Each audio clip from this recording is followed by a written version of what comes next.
خاتم النبیین کا مطلب کیا ہے؟ احمدی کہتے ہیں، احمدی نہ لکھا کریں، قادیانی لکھا کریں، اس کا مطلب تو نے خود سے گھاڑ لیا. تو کسی حد تک درست وہ کہتے ہیں نا، آپ نے غلط طریقے سے ان کو ہینڈل کیا نا. اس کے لیے آپ میری ویڈیو دیکھیں، قادیانیوں کو دعوت اصلاح.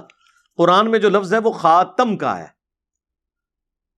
اور خاتم کا جو معنی وہ بیان کرتے ہیں وہ معنی درست ہے، اس کا جو فہم لیتے ہیں وہ غلط ہے. خاتم کہتے ہیں مہر کو.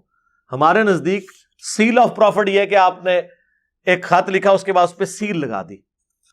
کیا مطلب؟ اب اس میں کوئی چیز داخل نہیں ہو سکتی، یعنی اور کوئی پیغمبر نہیں آ سکتا.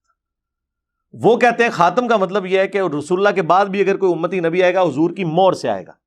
اب انہیں کہیں کہ یہ جو تم نے مانا لیا ہے، یہ اس کو سپورٹیو کون سی آیت اور حدیث ہے؟ آیتیں تو کوئی نہیں ہے، حدیثیں بھی ان کے خلاف ہیں. بخاری مسلم دونوں میں حدیث ہے کہ میری اور اگلے انبیاء کی مثال ایک عمارت کی سی ہے جس میں صرف ایک اینٹ لگنے کی جگہ باقی ہے. جتنے لوگ گزرتے ہیں اس عمارت کی تعریف کرتے ہیں اور ساتھ یہ بھی کہتے ہیں کہ یہ ایک اینٹ لگ جائے نا تو یہ عمارت مکمل ہو جائے گی، اور وہ ایک اینٹ میں ہوں.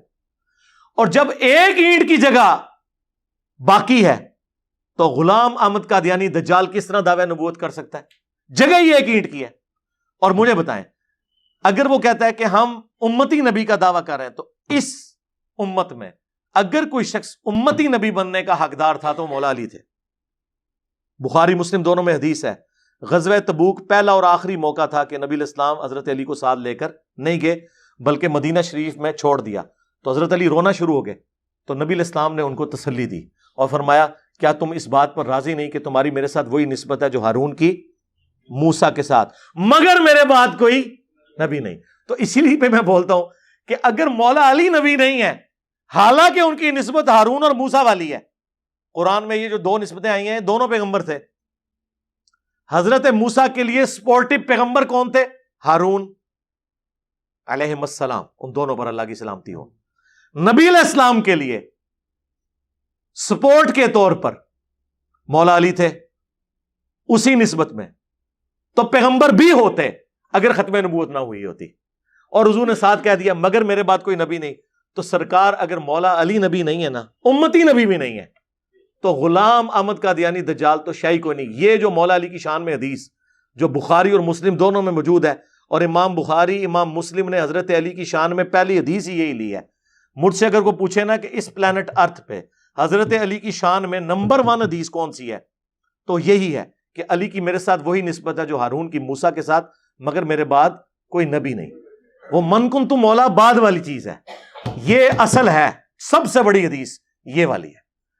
علی سے محبت نہیں رکھے گا مگر مومن، علی سے بغض نہیں رکھے گا مگر منافق، یہ بھی بعد میں ہے. پہلے نمبر پہ اگر کوئی حدیث ہے نا تو یہی ہے کہ جس طرح ہارون اور موسیٰ تھے اس طرح میرے لیے مولا علی ہے مگر کوئی نبی نہیں. تو اگر مولا علی نبی نہیں ہے تو غلام القادیانی دجال کی تو حیثیت ہی کوئی نہیں ہے. آپ دیکھیں قرآن و سنت کے جو محکم دلائل ہیں وہ اتنے مضبوط ہیں، ان دلائل سے تمام گمراہ فرقوں کا رد ہو رہا ہوتا ہے. اس حدیث سے صرف ناسبیت کا رد نہیں ہو رہا، قادیانیت کا بھی رد ہو رہا ہے. اسی لیے آپ دیکھیں گے کہ ناسبی بھی منکرین حدیث ہوں گے اور قادیانی بھی منکرین حدیث ہوں گے. آپ یہ ساری حدیثیں ان کے اوپر پیش کریں نا، انکار کرنا شروع کر دیں گے. قرآن میں تو ان کے لیے ویسے ہی کوئی جڑ موجود نہیں ہے جو قرآن کا جس طریقے سے وہ، کیونکہ قرآن کا اسلوب بالکل واضح ہے کہ جب کبھی کوئی پیغمبر آتا ہے نا وہ بشارت دیتا ہے اپنے بعد آنے والے پیغمبر کے بارے میں. تو ان سے پوچھیں، قرآن میں تو ہمیشہ یہ ہے کہ اہل ایمان وہ ہیں جو کچھ ان کی طرف نازل ہوا وہ اس پر ایمان لاتے ہیں، اور جو ان سے پہلے نازل ہوا اس پر ایمان لاتے ہیں. بعد کا ذکر پورا قرآن خالی ہے اس سے. اور پھر وہ جو آیت ہے ما کان محمد ابا احد من رجالکم ولکن رسول اللہ وخاتم النبیین، یہ بالکل واضح ہے. محمد تم مردوں میں کسی کے باپ نہیں ہے بلکہ وہ تو خاتم النبیین ہیں، اللہ کے پیغمبر ہیں، اللہ کے رسول ہیں. یہ دونوں باتوں کو اللہ نے کیوں جوڑا ہے؟ اس لیے کہ نبی علیہ السلام کی نسل میں کوئی، اب آپ کی جو حقیقت بیگوٹن سن جو ہے نا آپ کا، وہ کوئی مرد کے لیول تک نہیں پہنچے گا، بچپن میں ہی فوت ہو جائے گا. کیونکہ یہ پھر تقاضا تھا کہ اگر ابراہیم کا بیٹا پیغمبر ہے نا تو نبی علیہ السلام کا اپنا بیٹا بھی پیغمبر بنتا. تو اللہ نے کیا فرمایا؟ محمد تم مردوں میں سے کسی کے باپ نہیں، ان کا کوئی بچہ بھی مرد نہیں بنے گا. کیوں؟ ولاکن رسول اللہ و خاتم النبیین، چونکہ وہ رسول اور خاتم النبیین ہے، اس کا تقاضا یہ ہے۔ اور یہ جو میں تشریح کر رہا ہوں نا، یہ بخاری میں موجود ہے۔ عبداللہ ابن ابی اوفا سے پوچھا گیا آپ نے رسول اللہ کے بیٹے ابراہیم کو دیکھا تھا؟ انہوں نے کہا ہاں میں نے دیکھا تھا، وہ حضرت ماریہ قبطیہ سے پیدا ہوئے، بچپن ہی میں فوت ہو گئے، اگر وہ زندہ رہتے تو پیغمبر ہوتے۔ وہ قادیانی کہتے ہیں دیکھیں اس سے پتہ چل گیا کہ نبوت جاری ہے۔ ہم کہتے ہیں آگے بھی پڑھو، آگے لکھا ہے عبداللہ ابن ابی اوفا کہتے ہیں چونکہ رسول اللہ آخری نبی ہیں اس وجہ سے وہ بچپن ہی میں فوت ہو گئے، یعنی حضور کے بچوں کا بچپن میں فوت ہو جانا اس بات کی دلیل ہے کہ حضور کے بعد اب کسی نے پیغمبر نہیں آنا، یہ بالکل واضح ہے۔ ورنہ اگر یہ کہتے ہیں یہ تو وہ پیغمبر ہے امتی پیغمبر، تو امتی پیغمبر مولا علی کیوں نہیں؟ کتنی بڑی پھکی ہے۔ اگر امتی نبی بھی ماننا ہے تو پھر وہاں سے شروع کرو نا جہاں بڑے لوگ اویلیبل ہیں۔ بخاری میں ابو داؤد میں حدیث ہے، اے اللہ ابراہیم اپنے دو بیٹوں اسماعیل اور اسحاق کو ان کلمات کے ذریعے تیری پناہ میں دیتے تھے، اور میں اپنے دو بیٹوں حسن و حسین کو ان کلمات کے ذریعے تیری پناہ میں دیتا ہوں، اعیذکما بکلمات اللہ التامہ من کل شیطان وہامہ ومن کل عین لامہ۔ نبی علیہ السلام کیا فرما رہے ہیں؟ یہ حدیث بخاری میں بھی ہے، ابو داؤد میں بھی، کہ ابراہیم کے دو بیٹے اسماعیل اور اسحاق، اور میرے دو بیٹے کون؟ حسن اور حسین۔ کیا نسبت ہے؟ حسن و حسین اگر امتی نبی نہیں تو غلام احمد قادیانی دجال کہاں سے آ گیا؟ کتنی کمزور گراؤنڈ کے اوپر یہ قادیانی فرقہ کھڑا ہوا ہے۔ فرقہ میں اس پوائنٹ آف ویو سے کہہ رہا ہوں کہ یہ سنیوں سے نکلا ہے، اور اس سے بھی بڑھ کر ہمارے حنفی دیوبندی اور حنفی بریلوی بھائیوں میں سے نکلا ہوا ہے۔ ہاں، کیونکہ قادیانی بغیر رفع الیدین کے نماز پڑھتے ہیں۔ یہاں پہ کوئی بھی کتاب و سنت کے منہج پہ آئے نا تو کہتا ہے تو ان قریب قادیانی ہو جائے گا۔ ہاں، جڑا بخاری مسلم رفع الیدین پڑھ کے رفع الیدین شروع کرے وہ قادیانی ہو جائے گا، تو جڑا شروع تو قادیانی والے طریقے سے نماز پڑھ رہا ہے وہ قادیانی نہیں ہوئے گا۔ جی قادیانیوں کے جائیں عبادت گاہ میں حنفیوں کی طرح نماز پڑھتے ہیں۔ We follow generally Imam Abu Hanifa's fatwa were very largely accepted by the Ummah, and unless we find reasons to disagree with him, we would generally follow the Fiqh Hanafiya. Investigate personally, directly.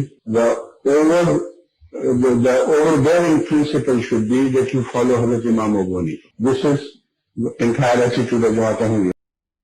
یار یہ کتنی بڑی بات تھی، اہل حدیث پچھلے 100 سال میں یہ بات نہیں حنفیوں کو بتا سکے کہ وہ ہمیشہ اہل حدیث کی گالی کھاتے تھے کہ تو ان وہابیوں ہے نا ان قادیانی ہو جائیں گا۔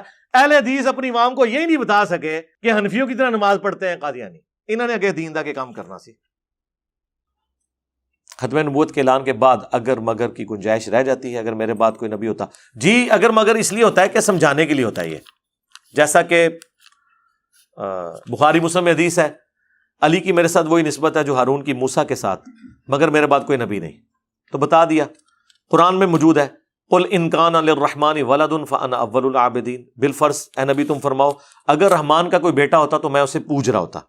اب یہ اگر مگر کی ضرورت تھی جبکہ لم یلد ولم یولد نازل ہوا ہے پھکی۔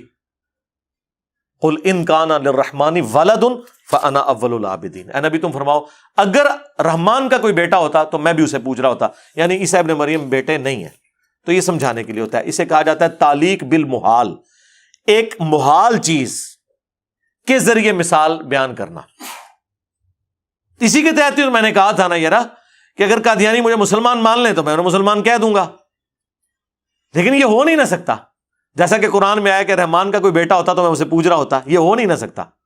اور یہ بات اس لیے کی جاتی ہے کہ جو ہمیں غلام احمد قادیانی کو دجال کہتے ہوئے بھی کہے کہ ہم مسلمان ہیں تو اس کا مطلب ہے کہ وہ ہماری بات کے ساتھ ایگری کر رہا ہے کہ اس کا جو کلیم کیا ہوا شخص ہے وہ واقعی دجال ہے، کیونکہ نبی کا انکار کرنے والا کوئی مسلمان نہیں ہو سکتا۔ اسے تعلیق بالمحال کہا جاتا ہے، اور یہ ہمیشہ سے تعلیق بالمحال کے ذریعے سمجھانے کا سلسلہ قرآن میں، احادیث میں، فقہا کی کتابوں میں رہا ہے، لیکن صرف اس لیے کہ ان کے ناموں کے ساتھ انجینئر نہیں آتا تھا وہ بچ گئے۔ ہاں